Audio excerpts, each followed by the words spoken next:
जय माता दी। आप सभी को चैत्र नवरात्रि की बहुत बहुत शुभकामनाएं। माँ शैलपुत्री आप सभी की रक्षा करें, आप सभी की मनोकामनाएं पूर्ण करें। प्रिय श्रोताओ, आज 19 मार्च गुरुवार से साल 2026 में चैत्र नवरात्रि का शुभारंभ हो रहा है और आज नवरात्रि का पहला दिन है। और आज आप हमारे चैनल पर सुनने वाले हैं माँ शैलपुत्री की संपूर्ण कथा और आरती। आज 19 मार्च गुरुवार को कलश स्थापना का शुभ मुहूर्त सुबह 6:54 से 7:43 तक रहेगा और अभिजीत मुहूर्त दोपहर 12:10 से 12:58 तक रहेगा। तो इन दोनों ही मुहूर्तों में से किसी भी एक मुहूर्त में आप कलश की स्थापना यदि करना चाहते हैं तो कर सकते हैं। हिमालय की कन्या भगवान शिव की अर्धांगिनी माता शैलपुत्री नवरात्रि के प्रथम दिवस की अधिष्ठात्री देवी हैं। इनकी उपासना से साधक को स्थिरता, शुद्धता और आध्यात्मिक उन्नति का वरदान मिलता है। मां शैलपुत्री के मस्तक पर चंद्रमा की शोभा, हाथों में त्रिशूल और कमल का तेजस्वी स्वरूप भक्तों को अचल विश्वास और शक्ति प्रदान करता है। और मां शैलपुत्री वृषभ अर्थात बैल की सवारी करती हैं। आइए प्रिय श्रोताओं, आज सुनते हैं माँ शैलपुत्री की दिव्य कथा और कथा के अंत में आप आरती भी सुनेंगे।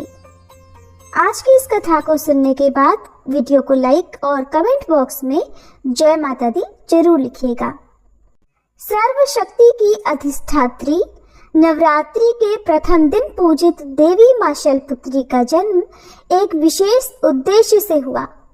देवी सती के रूप में जब उन्होंने अपने शरीर का त्याग किया तो वे अपने अगले जन्म में राजा हिमालय के यहाँ पुत्री के रूप में अवतरित हुई। यही कारण है कि उन्हें शैल अर्थात पर्वत की पुत्री कहा जाता है। प्राचीन काल में हिमालय राज अपनी पवित्रता और निष्ठा के लिए प्रसिद्ध थे। वे भगवान शिव के अनन्य भक्त थे और उनके चरणों में लीन रहते थे। एक दिन जब वे गहन ध्यान में थे तब नारद मुनि वहां आए और उन्होंने कहा, हे राजन, तुम्हारे घर स्वयं आदि शक्ति प्रकट होंगी। वे न केवल इस धरा को दिव्यता से आलोकित करेंगी बल्कि तुम्हारे कुल का गौरव भी बढ़ाएंगी। राजा हिमालय और उनकी रानी ने यह सुनकर देवी भगवती की घोर तपस्या की। उनकी श्रद्धा और भक्ति से प्रसन्न होकर माँ भगवती ने उन्हें आशीर्वाद दिया कि वे स्वयं उनकी पुत्री के रूप में जन्म लेंगी। कुछ समय बाद रानी को एक दिव्य कन्या की प्राप्ति हुई जो अत्यंत तेजस्वी और दिव्य आभा से युक्त थी। शैलपुत्री के रूप में जन्म लेने के बाद देवी का बाल्यकाल अत्यंत अद्भुत रहा। उनके जन्म से ही घर, परिवार और राज्य में सुख समृद्धि बढ़ने लगी। जब वे छोटी थी तभी उनमें असाधारण शक्तियां देखी गई। बचपन से ही वे प्रकृति से गहरा जुड़ाव रखती थी। पर्वतों की गुफाओं में ध्यान लगाना, नदियों के जल में कमल की तरह क्रीड़ा करना और जीव जंतुओं को स्नेह देना उनके स्वभाव में था। उनकी उपस्थिति मात्र से वातावरण शांत और पवित्र हो जाता था। कभी कभी वे ध्यान में लीन हो जाती और उनका मुखमंडल दिव्य तेज से दमकने लगता। राजा हिमालय को ये आभास हो गया था कि उनकी पुत्री कोई साधारण कन्या नहीं बल्कि स्वयं भगवती का अवतार है। उन्होंने नारद मुनि से इसका रहस्य पूछा। तब उन्होंने कहा, हे राजन, ये वही देवी है जो पहले दक्ष प्रजापति की पुत्री सती थी। उन्होंने अपने पति महादेव का अपमान सहन न करते हुए योगाग्नि में देह त्यागी थी। अब वही आपके घर पुत्री रूप में जन्म लेकर अपने सती धर्म की पुनः स्थापना करेंगी। यह सुनकर राजा हिमालय को गर्व हुआ और वे अपनी पुत्री को हर प्रकार से शिक्षा देने लगे। जब देवी ने युवावस्था प्राप्त की तब उनका स्वरूप और भी दिव्य प्रतीत होने लगा। वे वृषभ पर सवार, त्रिशूल धारण किए और मस्तक पर अर्धचंद्र को धारण किए रहती थी। उनका यह दिव्य स्वरूप संपूर्ण सृष्टि को ये संदेश देता है कि वे स्थिरता, साहस और भक्ति का प्रतीक हैं। शैलपुत्री के रूप में जन्म लेने के बाद देवी का जीवन एक नई दिशा की ओर अग्रसर हुआ। अब उन्हें भगवान शिव से पुनः विवाह करना था, जिसके लिए उन्होंने कठोर तपस्या का संकल्प लिया और यही तपस्या आगे चलकर महादेव से उनके पुनर्मिलन का कारण बनी। मां शैलपुत्री की पूजा करने से व्यक्ति को स्थिरता, आत्मविश्वास और भक्ति का आशीर्वाद प्राप्त होता है। जो भी भक्त सच्चे मन से मां की आराधना करता है, उसके जीवन में सुख समृद्धि की वृद्धि होती है। मां शैलपुत्री का जन्म एक विशेष उद्देश्य से हुआ था। वे पूर्व जन्म में माता सती थी, जो भगवान शिव की अर्धांगिनी थी, लेकिन उन्होंने अपने पिता दक्ष प्रजापति के अपमान से आहत होकर योगाग्नि में अपने प्राण त्याग दिए थे और यही माता सती ने अपने अगले जन्म में राजा हिमालय की पुत्री के रूप में जन्म लिया और वे शैलपुत्री के रूप से विख्यात हुई। माता सती का जन्म ब्रह्मा जी के पुत्र दक्ष प्रजापति के घर हुआ। वे बचपन से ही भगवान शिव की आराधना में लीन रहती थी। कठिन तपस्या के बाद भगवान शिव ने उन्हें अपनी अर्धांगिनी के रूप में स्वीकार किया, लेकिन उनके पिता दक्ष प्रजापति शिव जी को योग्य वर नहीं मानते थे। एक बार दक्ष प्रजापति ने एक भव्य यज्ञ का आयोजन किया, जिसमें सभी देवताओं और ऋषियों को आमंत्रित किया गया, लेकिन भगवान शिव और देवी सती को निमंत्रण नहीं भेजा। जब माता सती को इस बात का पता चला तो वे अपने पिता के घर जाने के लिए उत्सुक हुई। भगवान शिव ने उन्हें समझाया कि बिना निमंत्रण जाना उचित नहीं होगा, लेकिन माता सती अपने मायके जाने के लिए अडिग रहीं। यज्ञ स्थल पर पहुंचने के बाद माता सती ने देखा कि वहां भगवान शिव का अपमान किया जा रहा था। दक्ष प्रजापति ने अपशब्द कहे और शिव जी को अयोग्य कहा। ये देखकर माता सती सहन नहीं कर पाई और उन्होंने क्रोधित होकर अपने पिता को उत्तर दिया, जिस शिव को समस्त ब्रह्मांड पूजता है उनके लिए अपशब्द कहकर आपने घोर अनर्थ किया है। अब मैं इस शरीर में एक क्षण भी नहीं रहूंगी। इतना कहकर माता सती ने अपने योगाग्नि से देह त्याग कर दिया। भगवान शिव ये सब जानकर अत्यंत क्रोधित हुए और उन्होंने अपने गण वीरभद्र को भेजकर दक्ष प्रजापति का यज्ञ विध्वंस करा दिया। माता सती के देह त्याग के बाद भगवान शिव ने उनका मृत शरीर उठाकर संपूर्ण ब्रह्मांड में तांडव किया। ये देखकर सभी देवता भयभीत हो गए। तब भगवान विष्णु ने सुदर्शन चक्र से देवी सती के शरीर को खंड खंड कर दिया, जिससे उनके अंग विभिन्न स्थानों पर गिर गए। यही स्थान शक्तिपीठ कहलाते हैं। अब माता सती को अपने शिव से पुनर्मिलन के लिए एक और जन्म लेना था, जिसके लिए वे इस बार राजा हिमालय के घर पुत्री रूप में अवतरित हुई और शैलपुत्री के रूप में जानी गई। राजा हिमालय को नारद मुनि ने भविष्यवाणी की थी कि उनकी पुत्री कोई साधारण कन्या नहीं होगी, बल्कि स्वयं आदि शक्ति का अवतार होगी। कुछ समय बाद जब हिमालय की रानी को एक तेजस्वी पुत्री प्राप्त हुई तो पूरी प्रकृति हर्षित हो उठी। इस बार देवी ने निश्चय किया कि वे भगवान शिव को पुनः प्राप्त करने के लिए कठोर तपस्या करेंगी।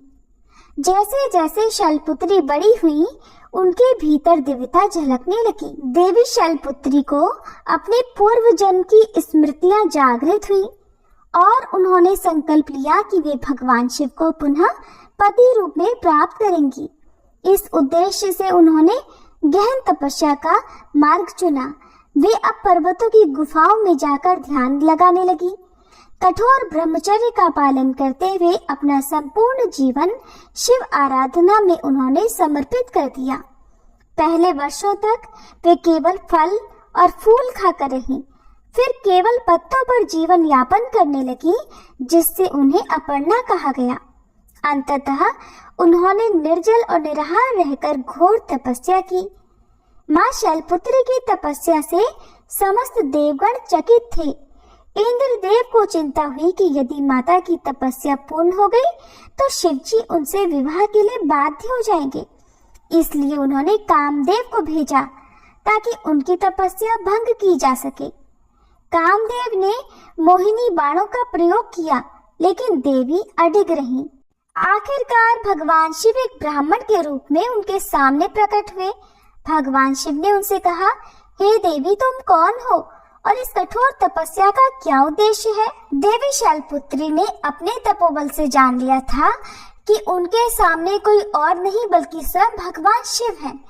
तब देवी शैलपुत्री ने उत्तर दिया, हे प्रभु, मैं पूर्व जन्म में आपकी अर्धांगिनी सती थी। अब मैंने पुनः जन्म लिया है और आप ही मेरे एकमात्र स्वामी हैं। अगर आप मुझे स्वीकार नहीं करेंगे तो मैं फिर से अनंत जन्मों तक तपस्या करती रहूंगी। भगवान शिव उनकी भक्ति, प्रेम और समर्पण से प्रसन्न हुए और उन्हें अपनी अर्धांगिनी रूप में स्वीकार करने का वचन दिया। जब भगवान शिव ने विवाह के लिए अपनी स्वीकृति दे दी तो संपूर्ण ब्रह्मांड में हर्ष छा गया। देवता, ऋषि, मुनि और स्वयं राजा हिमालय इस शुभ समाचार से आनंदित हो गए।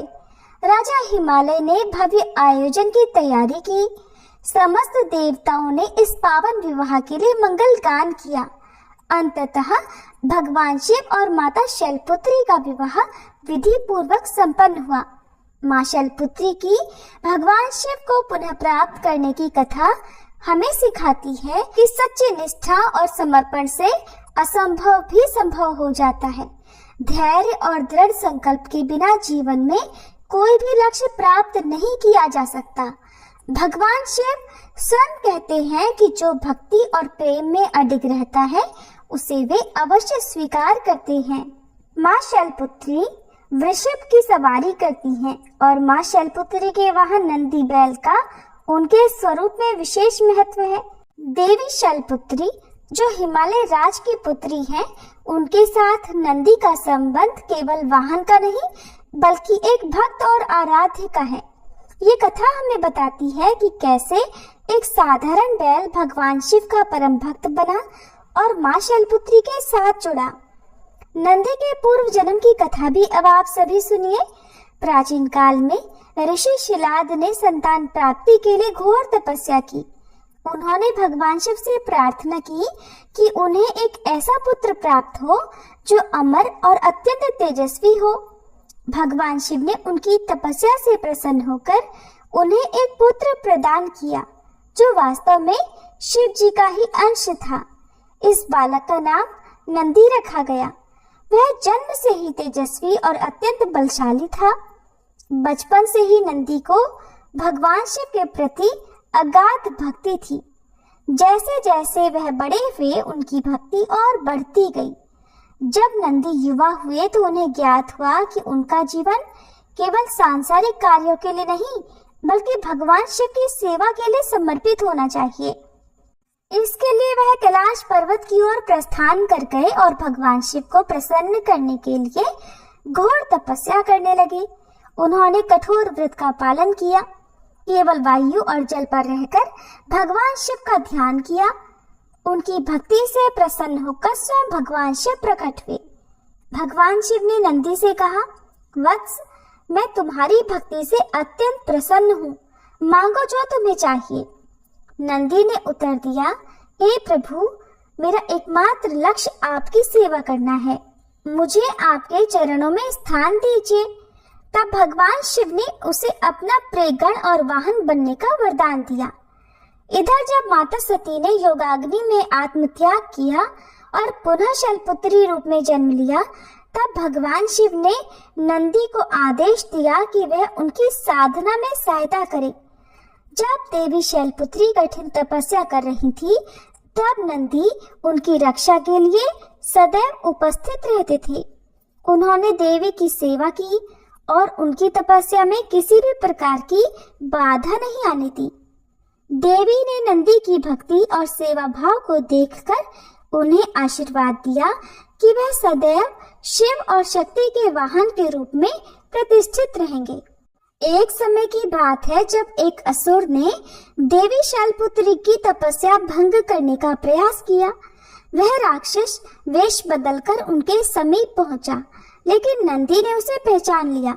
नंदी ने अपनी अपार शक्ति से उस असुर का सामना किया। देवी के आशीर्वाद से नंदी ने उसे परास्त कर दिया। तब माँ शैलपुत्री ने नंदी को ये वरदान दिया कि जो भी मेरी पूजा करेगा वह तुम्हारी भी आराधना करेगा और तुम मेरे साथ सदा रहोगे। जो भी माँ शैलपुत्री और भगवान शिव की पूजा करता है उसे नंदी की कृपा भी प्राप्त होती है। नंदी को समर्पित व्यक्ति को शिव शक्ति की विशेष कृपा मिलती है। नंदी की सवारी करने वाली माँ शैलपुत्री धैर्य, सेवा और समर्पण की प्रतीक मानी जाती है। माँ शैलपुत्री का संबंध चंद्रमा अर्थात सोम से भी विशेष रूप से जुड़ा हुआ है। वे अपने मस्तक पर अर्धचंद्र धारण करती हैं, जिससे उनका एक नाम सौम्य रूपा भी है। लेकिन क्या आप जानते हैं कि चंद्रदेव को यह सौभाग्य कैसे प्राप्त हुआ कि वे माता के मस्तक पर विराजमान रहे? अब आगे की कथा में आप ये भी जानेंगे कि चंद्रदेव को कैसे ये सौभाग्य प्राप्त हुआ और कैसे चंद्रदेव ने गंभीर श्राप भोगा और फिर माँ शैलपुत्री की कृपा से पुनः अपना तेज प्राप्त किया।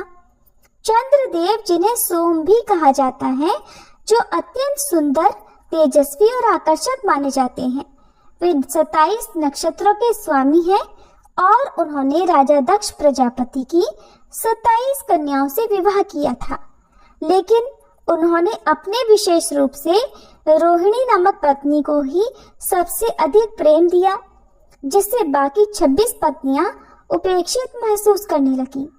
जब ये बात दक्ष प्रजापति को पता चली तो उन्होंने चंद्रदेव को समझाया, लेकिन उन्होंने इस बात को अनदेखा कर दिया। इससे क्रोधित होकर राजा दक्ष ने उन्हें क्षय होने अर्थात धीरे धीरे लुप्त होने का श्राप दे दिया। श्राप के प्रभाव से चंद्रदेव की चमक धीरे धीरे कम होने लगी, जिससे देवताओं की संपूर्ण सृष्टि में संकट उत्पन्न हो गया। चंद्रदेव अत्यंत व्याकुल हुए और सभी देवताओं से सहायता मांगी, लेकिन कोई समाधान नहीं मिला। अंततः वे भगवान शिव और माँ शैलपुत्री की शरण में पहुंचे। चंद्रदेव ने कैलाश पर्वत पर जाकर घोर तपस्या प्रारंभ की। वे दिन रात भगवान शिव और माता शैलपुत्री का ध्यान करने लगे। चंद्रदेव ने ओम नमः शिवाय मंत्र का जाप करते हुए कठोर तप किया। वे हिमालय की ठंडी गुफाओं में बिना अन्न जल के शिव और शक्ति की आराधना करने लगे। तब उनकी भक्ति से प्रसन्न होकर माँ शैलपुत्री ने शिव जी से आग्रह किया कि वे चंद्रदेव को इस श्राप से मुक्त करें। भगवान शिव ने कहा, हे सोम, तुम्हारा ये कष्ट तुम्हारे ही कर्मों का फल है, लेकिन शक्ति की कृपा से तुम इस श्राप से पूरी तरह मुक्त तो नहीं, परंतु नियंत्रित हो सकते हो। माँ शैलपुत्री ने उन्हें आशीर्वाद देते हुए कहा, हे चंद्रदेव, तुम्हें मेरे मस्तक पर स्थान प्राप्त होगा। जब तुम क्षीण हो जाओगे तब तुम पुनः पूर्ण होकर चमकोगे। तुम्हारी ये अवस्था अब अमर रहेगी और इसी चक्र को चंद्रमास का नाम दिया जाएगा। माँ शैलपुत्री के आशीर्वाद से ही चंद्रमा कृष्ण पक्ष में क्षीण होते और शुक्ल पक्ष में पुनः बढ़ते हैं। यही चंद्र कलाओं का आधार बना। शिव जी ने चंद्रमा को अपने मस्तक पर धारण किया, जिससे वे चंद्रशेखर कहलाए। चंद्रमा का यह चक्र समस्त जीवन चक्र का प्रतीक बन गया। इसी घटना के कारण सोमवार अर्थात चंद्रवार को शिव शक्ति की विशेष पूजा का दिन माना गया। चंद्रदेव ने माँ शैलपुत्री और भगवान शिव से यह निवेदन किया कि वे उनकी भक्ति को अमर कर दें। तब भगवान शिव ने कहा, हे सोम, जिस स्थान पर तुमने तपस्या की है वही अब तुम्हारे नाम से सोमनाथ नामक मेरा प्रथम ज्योतिर्लिंग स्थापित होगा। यहाँ आने वाले भक्तों के सभी पाप और कष्ट दूर होंगे।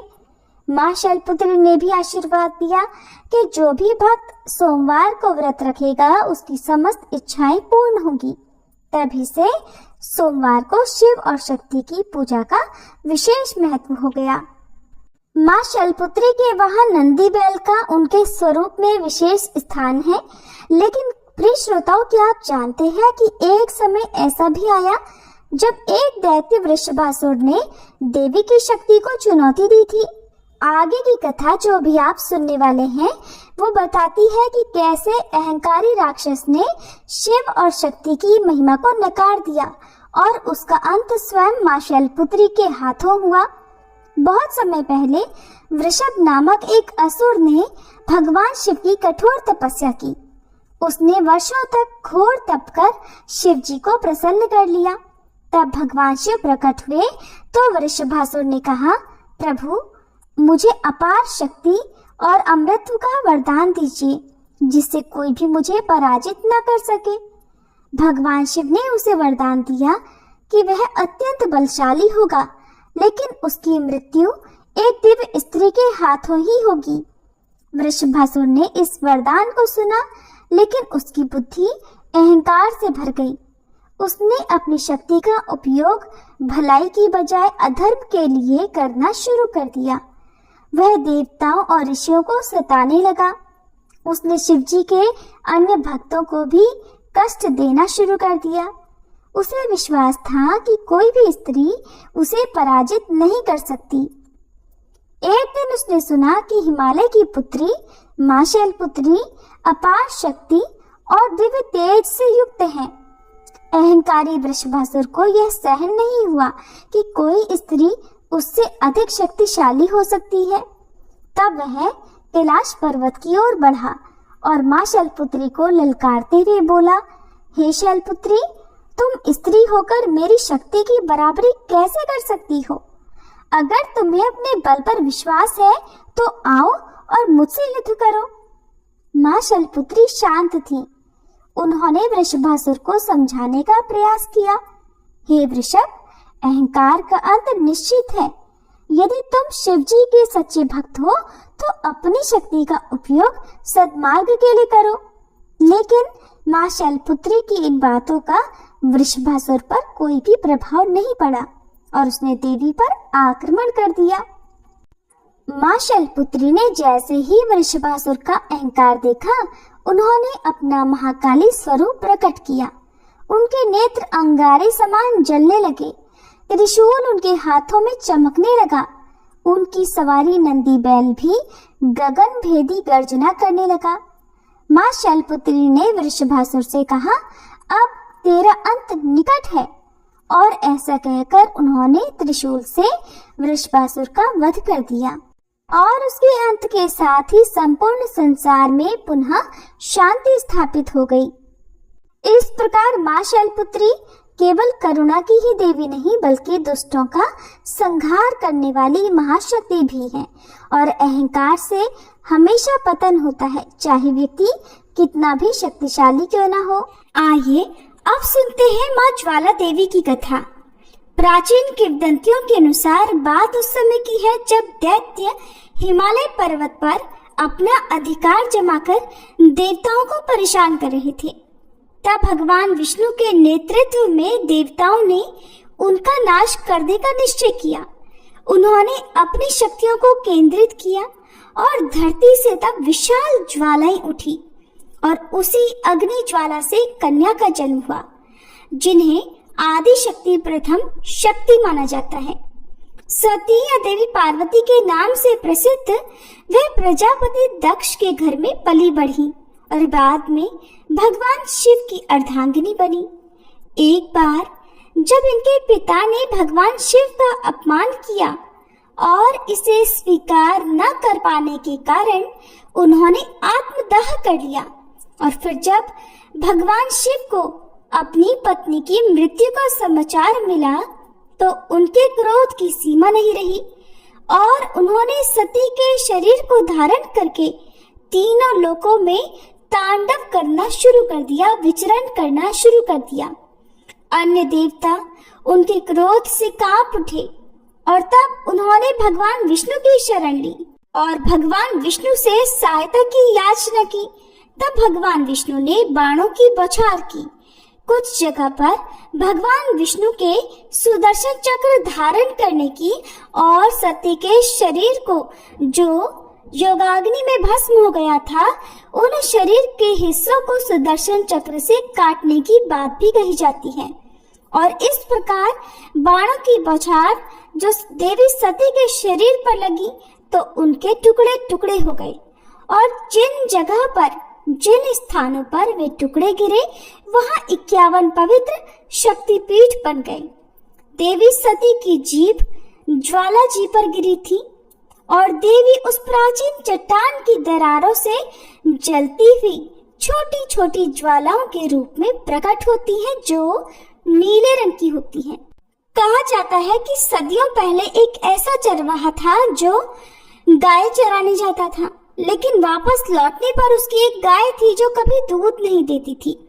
आखिर क्या कारण हो सकता है कि भरपेट चारा खाने के बाद भी गाय दूध नहीं देती? और इसका कारण जानने के लिए एक दिन उस चरवाहे ने गाय का पीछा किया। तब उस चरवाहे ने जंगल में से एक कन्या को निकलते देखा, जिसने गाय का दूध पिया और देखते ही देखते वह एक चमकती हुई रोशनी में गायब हो गई। अब चरवाहा राजा के पास गया और राजा को पूरी बात बताई। राजा को इस कथा का ज्ञान था कि देवी सती की जीभ इसी क्षेत्र में गिरी थी। तब राजा ने उस पवित्र स्थान को खोजने का प्रयास किया, लेकिन सफलता नहीं मिली। और फिर कुछ वर्षों के बाद चरवाहा राजा के पास ये बताने गया कि उसने पहाड़ों में एक ज्वाला जलती देखी है। ढूंढने पर राजा को वह स्थान मिल गया और उन्होंने पवित्र ज्वाला जी के दर्शन किए। फिर उन्होंने वहां पर एक मंदिर बनवाया और नियमित पूजा के लिए पुजारियों की भी व्यवस्था की। ऐसा माना जाता है कि बाद में पांडवों ने मंदिर का जीर्णोद्धार कराया। लोकगीत पंजन पंजन पांडवन 13 भवन बनाया, इसी विश्वास का प्रमाण है कि पांडवों ने ही उस मंदिर का जीर्णोद्धार कराया था। और फिर राजा भूमिचंद ने सबसे पहले इस मंदिर का निर्माण कराया था। माँ ज्वाला देवी के विषय में एक और कथा है जो कि भक्त गोरखनाथ जी से संबंधित है।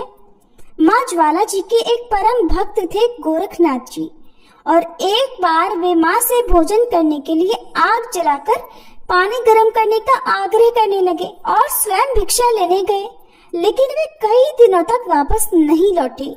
माना जाता है कि वे आज भी भिक्षा लेकर नहीं लौटे और उनकी प्रतीक्षा में ही माँ ज्वाला आज तक अग्नि जलाए बैठी हैं और कहते हैं कि जब कलयुग का अंत होकर सतयुग आएगा तब गोरखनाथ लौटकर माँ से मिलने आएंगे। माँ ज्वाला देवी शक्तिपीठ हिमाचल प्रदेश के कांगड़ा में स्थित है और ये वही जगह है जहाँ पर देवी सती की जीवा गिरी थी। यहाँ पर देवी की 9 ज्योतियां हैं जो महाकाली, अन्नपूर्णा, चंडी, हिंगलाज, विंध्यावासिनी, महालक्ष्मी, सरस्वती, अंबिका और अंजनी देवी के नाम से जानी जाती हैं। इन ज्योतियों को प्रज्वलित रखने के लिए घी या तेल की आवश्यकता नहीं पड़ती है, बल्कि प्राकृतिक रूप से जलती ही रहती हैं। मुगल बादशाह अकबर ने एक बार इन ज्वालाओं को बुझाने का या फिर रोकने का प्रयास भी किया था, लेकिन वह असफल रहा और फिर उसने हार मानते हुए देवी को सोने का एक छत्र भेंट किया था, लेकिन देवी ने उसे एक विचित्र धातु में बदल दिया, जिससे देवी पर राजा अकबर को भी विश्वास हो गया।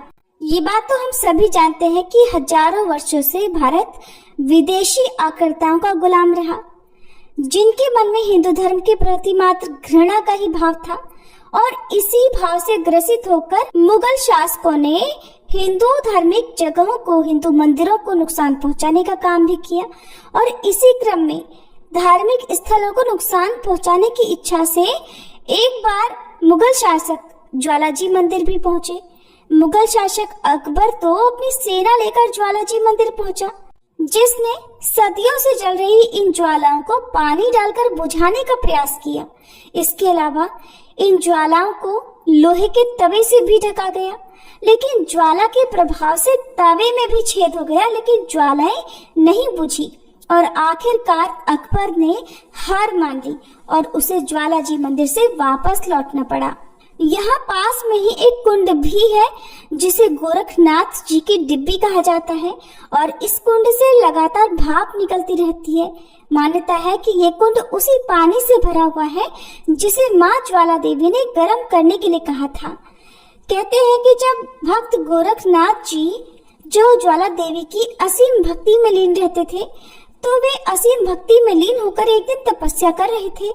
तपस्या के दौरान उन्हें भूख लगी, तो उन्होंने माँ ज्वाला देवी से प्रार्थना की कि माँ आप थोड़ा पानी गर्म कर दे, मैं भिक्षा लेकर जल्दी वापस लौट आऊंगा। माँ ने आशीर्वाद दिया और गोरखनाथ जी भिक्षा लेने चले गए। कहा जाता है कि गोरखनाथ जी भिक्षा लेने गए लेकिन वापस कभी नहीं लौटे और माना जाता है कि तब माँ ज्वाला देवी ने एक अद्भुत चमत्कार किया।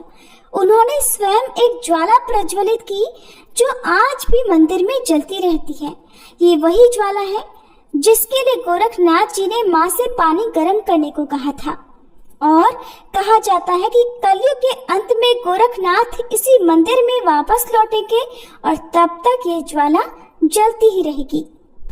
ज्वाला देवी मंदिर से जुड़ी ध्यानु भगत की कहानी भी बहुत प्रसिद्ध है। ऐसा कहा जाता है कि अपनी अटूट भक्ति सिद्ध करने के लिए ध्यानु भगत ने माता को अपना शीश तक अर्पित कर दिया था और मान्यता है कि जो भी भक्त सच्चे मन से माँ ज्वाला से कोई भी मनोकामना मांगता है वो अवश्य पूरी होती है और माता के दरबार से कोई भी भक्त कभी खाली हाथ नहीं लौटता। ध्यानु भगत की भक्ति का यह परम यज्ञ ज्वाला माता के मंदिर को एक पवित्र तीर्थ स्थल बना देता है। कुछ प्रसिद्ध लोक कथाओं के अनुसार एक बार की बात है, माँ ज्वाला के एक भक्त थे जिनका नाम था ध्यानु भगत और उनका जन्म हुआ था एक गरीब परिवार में और उनके जन्म लेते ही दुर्भाग्यवश उनके माता पिता स्वर्गलोक सिधार गए। इस बात पर सारे गांव वाले ध्यानु भगत को ताना देने लगे, उन्हें मनहूस कहने लगे। कोई भी ध्यानु भगत के साथ खेलता तक नहीं था। माता पिता का असमय देहांत होने के कारण ध्यानु भगत का पालन पोषण एक पंडित जी ने किया और वह पंडित जी ज्वाला माता के अनंत उपासक थे।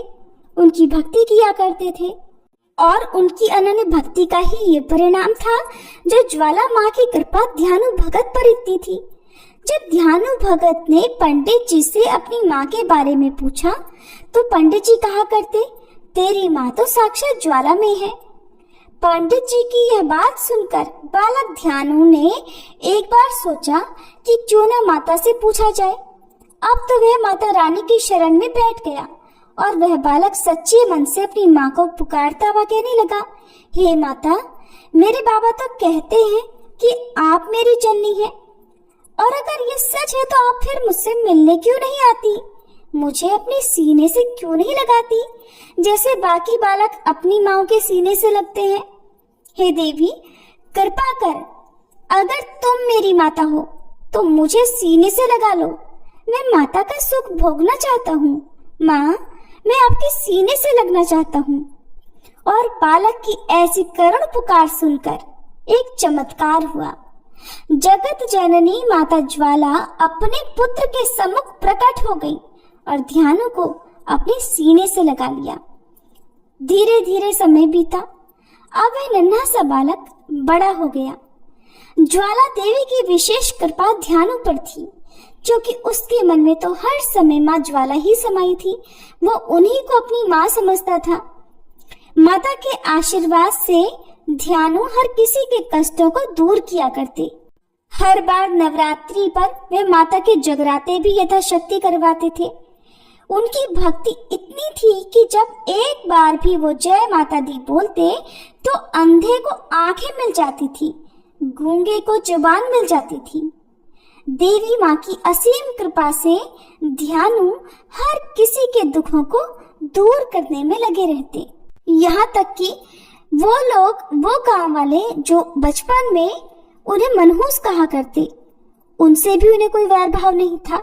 उनके मन में किसी के प्रति लेश मात्र भी दुख नहीं था, कोई क्रोध नहीं था, कोई ईर्ष्या नहीं थी, बल्कि वो सबको एक समान ही माना करते थे। और वह हर स्त्री में अपनी माता या अपनी बहन का ही रूप देखा करते थे। एक बार ध्यानु भगत गांव वालों के साथ माता ज्वाला देवी के दर्शन करने के लिए जा रहे थे। इतने बड़े दल को देखकर अकबर के सैनिक ने ध्यानु से पूछा, अरे भाई कहाँ जा रहे हो? तो ध्यानु भगत ने बड़े ही सरल भाव से कहा कि हम तो ज्वाला माता की शरण में शीश नवाने जा रहे हैं। ध्यानु का उत्तर सुनकर सैनिक ने ध्यानु से ज्वाला माता की महिमा के बारे में पूछा और तब ध्यानु ने माता को सर्वश्रेष्ठ बताया और माता रानी की महिमा सैनिक को सविस्तार सुना दी। अब उस सैनिक ने जाकर बादशाह अकबर को देवी की महिमा बताई। अब देवी की महिमा सुनकर हिंदू धर्म विरोधी अकबर क्रोधित हो उठा और वह सोचने लगा कि मैं ही तो सर्वश्रेष्ठ हूँ, और ध्यानु से कहा कि मैं सर्वश्रेष्ठ हूँ। तब ध्यानु ने उसका प्रत्युत्तर करते हुए बड़े विनम्र भाव से कहा, बादशाह तुम अपने आप को माता रानी से सर्वश्रेष्ठ भला कैसे कह सकते हो? क्या तुम किसी मृत व्यक्ति को जीवित कर सकते हो? इतना सुनते ही अकबर तो मारे क्रोध के तिलमिला उठा और उसने ध्यानु भगत के घोड़े का शीश काट दिया और फिर ध्यानु से कहा कि अगर तुम्हारी माता सर्वश्रेष्ठ है